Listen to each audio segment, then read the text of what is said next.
toi, est-ce que tu as une conscience du coup de ce changement identitaire en devenant maman avec ta fille, du coup, il y a 6 ans, et si tu pouvais nous partager comment ça s'est passé pour toi?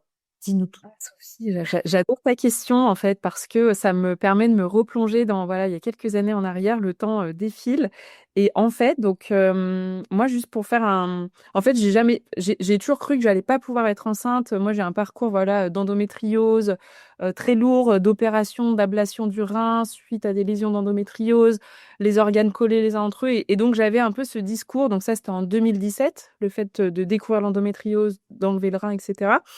Et donc, j'ai été vraiment dans ce déni et puis dans ce truc de bah, j'aurais certainement pas d'enfant parce que le corps médical me disait que ça allait être très compliqué au vu de comment mon corps était.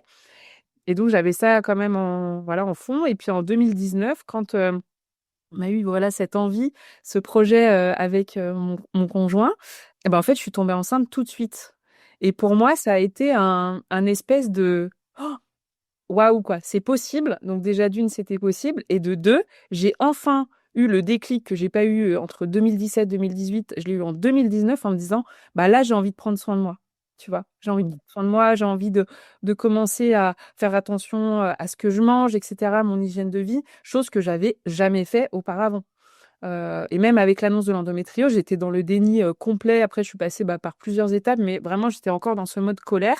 Et la grossesse, l'annonce de la grossesse, mais, a été un bon, bah, je prends soin de moi. Et donc, c'est là où je me suis inscrite dans. Donc, à l'époque, j'étais salariée, hein, mais je me suis inscrite en parallèle dans une école de coaching santé, mais 100% pour moi. Si j'avais su qu'un jour, j'allais m'en servir après pour à mon tour accompagner. Et en fait, ça a planté plein de graines. C'était sur 1 an. Donc, tu vois, j'ai eu bah, toute ma grossesse. Et puis voilà. Et puis, je pense que ça a été vraiment le déclic de je vais commencer à prendre soin de moi. Et puis après aussi, j'ai tout de suite eu ce, ouais, ce déclic de me dire, mais en fait, je suis pas du tout épanouie dans ma vie de salariée. Qu'est-ce Ailleurs. qui est là? Donc voilà, je pense que ça a été ces deux grands penchants qui ont été finalement assez énormes quand ils pensent prendre soin de moi, commencer à le faire, et puis commencer à me dire, mais en fait, je suis pas du tout à ma place dans le travail que je fais actuellement, quoi. Mais tout ça, t'en as pris conscience pendant ta première grossesse,